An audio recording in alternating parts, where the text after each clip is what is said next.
You're listening to Christopher LaMontagne. Welcome to my world.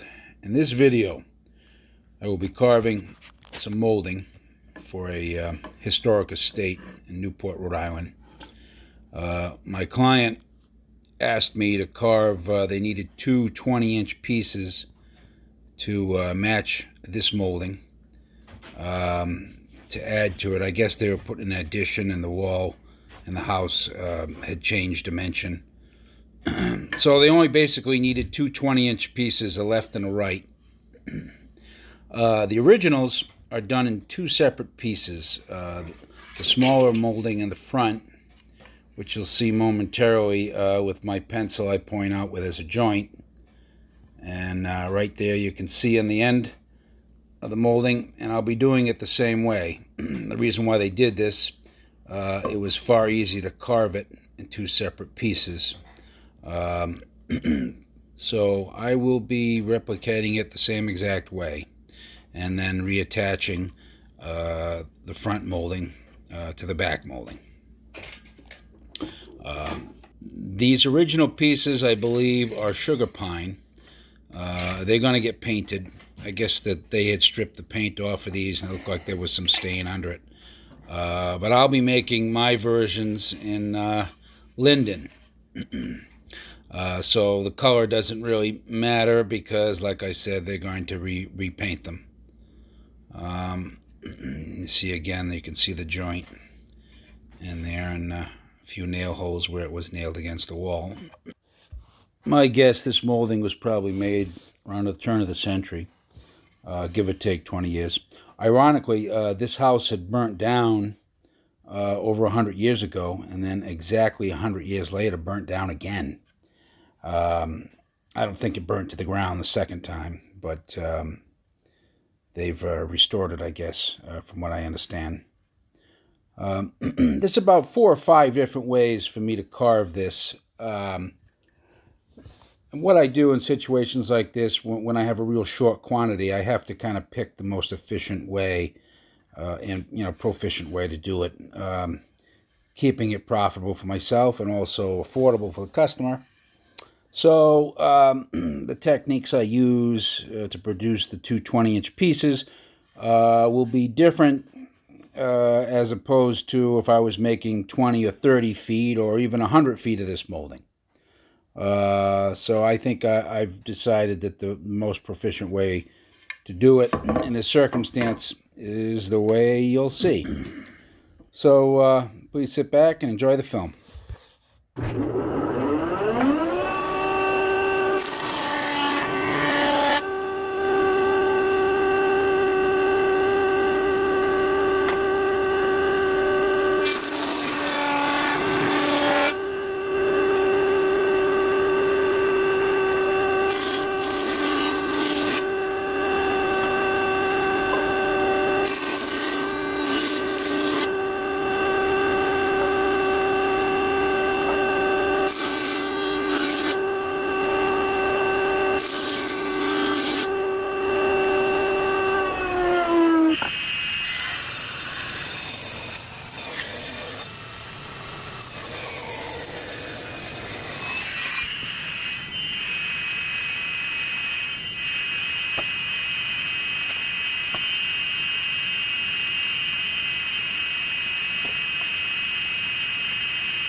Okay, everybody. Hope you enjoyed the film. Thanks for watching. Thanks for supporting my YouTube channel. If you haven't subscribed to my channel, please subscribe for free. It's real simple. Momentarily, you'll see the subscribe button in the upper left-hand corner of the screen. Just click it, and that's it. You're subscribed for free. Real simple. And don't forget to like, comment on my videos, and hit that notification bell. Thanks again for watching. See you again soon.